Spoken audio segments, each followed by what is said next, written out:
అందరికీ నమస్కారము. నా పేరు లక్ష్మి. 'సీతారామం' 15వ భాగము. రచయిత కీర్తిరెడ్డి గారు. రాధకు ఏడో నెల రావటంతో శ్రీమంతం చేయటానికి విస్తృతగా ఏర్పాట్లు చేస్తుంటారు రామ్, హరి ఇంకా సీత. పక్కింటి ఆంటీ సాయం తీసుకుని కావలసిన పిండి వంటలు పనిమనిషి తోడుగా చేస్తుంది సీత. బయట నుండి తేవలసినవి సామాగ్రి అంతా రామ్ తెస్తాడు. హరి రాధను తమ ఇద్దరికి బట్టలు తీసుకోవటానికి షాపింగ్కి తీసుకువెళ్తాడు. వీళ్ళిద్దరూ కలిసి బట్టలు తీసుకొని బిల్లింగ్ కౌంటర్ దగ్గరికి రాగానే రాధను చూసిన రెండు కళ్ళు చెమ్మరుస్తాయి. రాధ, నీవు చాలాసేపటి నుండి ఏమీ తాగలేదు, ఇదిగో తీసుకో అంటూ ఫ్రూట్ జ్యూస్ తెప్పించి తాగిచ్చి గ్లాస్ పెట్టేసి వచ్చి నుదుటిపై ముద్దు పెట్టి మొహంపై పడుతున్న జుట్టును సవరించి చెవి వెనకాల పెడుతూ బిల్ చేయించి వస్తాను రాధి, కాసేపు కూర్చో అంటూ ప్రేమగా బతిమలాడతాడు హరి. వామ్మో, అబ్బా, నేను బాగానే ఉన్నాను హరి, కూర్చుంటాను కానీ వెళ్ళు అంటుంది రాధ. అది చూస్తున్న ఆ కళ్ళు సంతోషంతో వర్షిస్తాయి. హరి కౌంటర్ దగ్గర వాళ్లను రిక్వెస్ట్ చేసి బిల్ త్వరగా చేయించుకొని వచ్చి రాధను జాగ్రత్తగా కారు దాకా తీసుకొని వెళ్ళి లోపల కూర్చోబెట్టి డోర్ వేసి తన సీట్లో కూర్చొని అక్కడి నుండి వెళ్ళిపోతారు. అప్పటి వరకు ఆ రెండు కళ్ళు వాళ్లను చూస్తూనే ఉంటాయి. హరి రాధ షాపింగ్ ముగించుకొని ఇంటికి తిరిగి వచ్చాక హరి రాధకు దిష్టి తీసి లోపలికి తీసుకొని వెళ్తాడు. నలుగురు కలిసి భోజనం ముగించాక రాధ చేతికి గోరింటాకు పెడుతుంది సీత. రెండు చేతుల్లో నిండుగా పెట్టి తనివి తీరా చూస్తుంది. రామ్ వెళ్ళి అటు తిరిగి పడుకొని ఉంటాడు. సీత బయట చిన్న చిన్న పనులు ఉంటే ముగించుకొని డోర్ వేసి వచ్చి రామ్ను చూసి అలసిపోయి ఉంటాడు, వెంటనే నిద్రపోయాడు అనుకొని పక్కన పడుకొని కళ్ళు మూసుకుంటుంది. రామ్కు సీత పడుకోవటం తెలియగానే కళ్ళు తెరిచి ఒక్కసారిగా సీత మీదకు వచ్చేస్తాడు. ఒక్కసారిగా అనుకోకుండా బరువు పడటంతో సీత భయంతో కళ్ళు తెరిచి రాఘవ్ గారు అంటుంది చిరుకోపంతో. ఏంటి మిసెస్ రాఘవ్ గారు అంటాడు రామ్. ఏంటి ఈ అల్లరి? ఒక్కసారి బరువు పైన పడటంతో భయపడిపోయాను తెలుసా? ఆ, అవునా? పంచవన్నెల చిలక భయమెందుకు, ఏమైంది అని అర్థం కాలేదు. నేనుండగా ఎవరు వస్తారు పొట్టి నీ దగ్గరకు? నాకు మాత్రమే హక్కుంది ఇక్కడ పడుకోవటానికి అంటూ కొంచెం బరువు వదులుతాడు. అబ్బా, నేను చచ్చిపోతాను బాబు మీ బరువు అంత వేస్తే అంటూ రామ్ ఎదపై చేతులు పెట్టి వెనక్కి నెట్టాలని ప్రయత్నిస్తుంటుంది సీత. సీత పెదవులు అందుకొని ఊపిరి ఆడనివ్వకుండా తన బరువు మొత్తం వేసి గట్టిగా ముద్దు పెట్టి సీత కాళ్ళు చేతులు కొట్టుకుంటుంటే వదిలి పక్కన పడుకుంటాడు రామ్. ఆ, నీవు రాము కాదు రావణ్ అంటుంది సీత ఉక్రోషంగా రక్తం వస్తున్న పెదవి తుడుచుకుంటూ. ఎన్నిసార్లు చెప్పాలి, మరీ పిచ్చి మాటలు మాట్లాడు కానీ నువ్వు చావటం ఎందుకు, నేనే చంపేస్తాను ఒక్కసారి నా దానివయ్యాక. నీకుగా నీవు చచ్చే హక్కు కూడా లేదు, అది కూడా నా ప్రమేయంతోనే జరగాలి. అర్థమైందా? బెడ్పై పిచ్చి మాటలు మాట్లాడికే అంటూ సీత గుండెపై చేరిపోతాడు రామ్.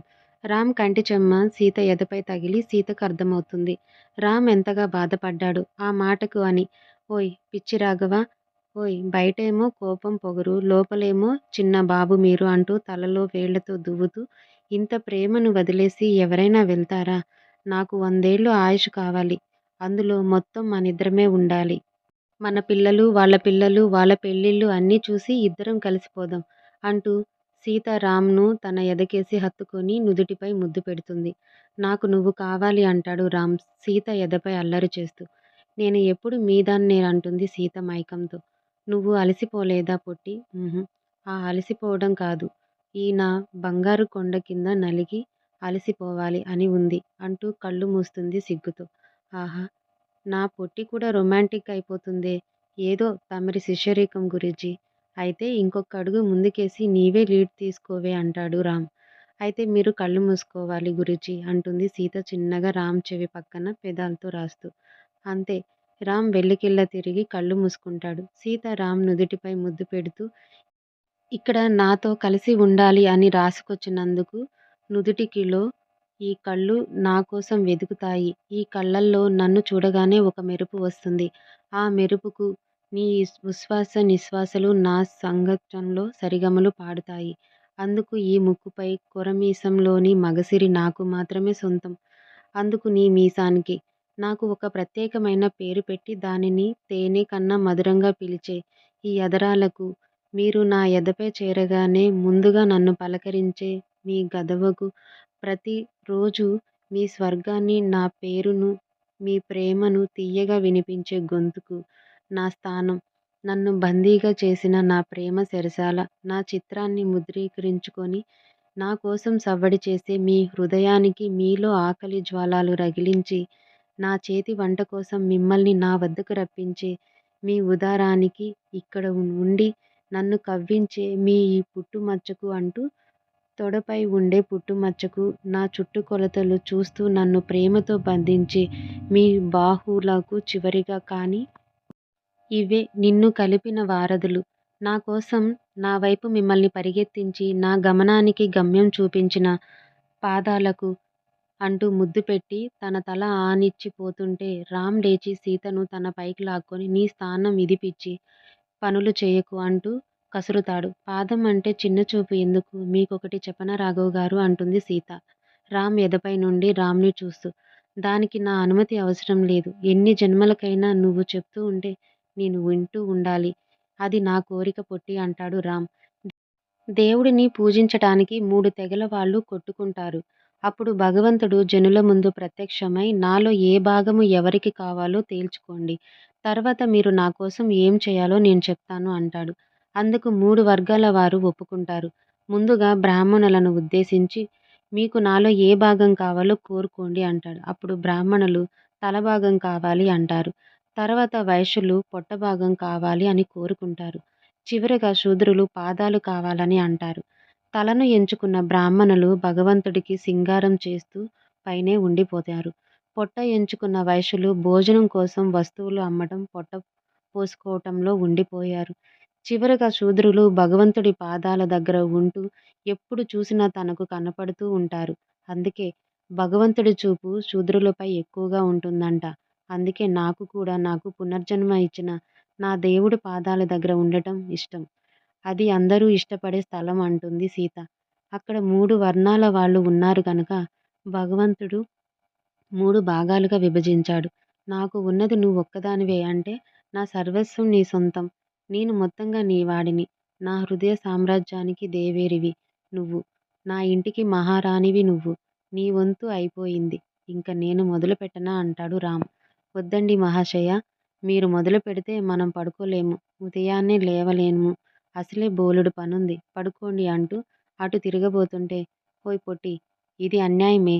నా మానాన నేను పడుకుందామనుకుంటే కాళిదాసు గారి కథలో వాయికవై వాత్సాయన వాన వాసినిగా మారిన అంగాంగానికి ఆశలు రేపి నిద్ర వస్తుంది అంటే వదలడానికి నేను పిచ్చోడిలా కనిపిస్తున్నానా పొట్టి? ఈరోజు నీ పని పట్టి వదిలేస్తా అంటూ సీత పైకి చేరి పైట కొంగు తీసేసి మెడవంపుల్లో నుండి పెదవులతో రాస్తూ జాకెట్ విప్పి పక్కన వేసి తన చేతులతో పెదవులతో సీతలో తమాకాన్ని రేపి తనను అల్లుకుపోయేలా చేసి ఇద్దరు వివస్త్రలుగా మారిపోయి రతిమన్మధులుగా మరీ వేడి నిట్టూర్పులతో తమకపు మూల్గులతో రాత్రి కరిగించేస్తారు. తెల్లవారుతుండగా ఇద్దరూ అలసి నిద్రకు ఉపక్రమిస్తారు. అలారం పెట్టుకున్న సీత అలారం మోగగానే లేవటానికి చూస్తుంది. తన దరిదాపుల్లో ఎక్కడా బట్టలు కనపడవు. అలాగే బ్లాంకెట్ పైకి లాక్కొని లేచి కూర్చొని రామ్ షర్ట్ దొరికితే వేసుకొని మెల్లగా బెడ్ దిగుతుంది. అప్పుడే కళ్ళు తెరిచిన రామ్‌కు తన షర్ట్ వేసుకొని వెళ్తున్న సీతను చెయ్యి పట్టి లాగి ఓయ్! నా షర్టును ఎందుకు వేసుకున్నావు దొంగ? ఇచ్చేయవే అంటాడు. బాత్రూంలోకి వెళ్ళి ఇస్తాను వదలండి అంటుంది సీత.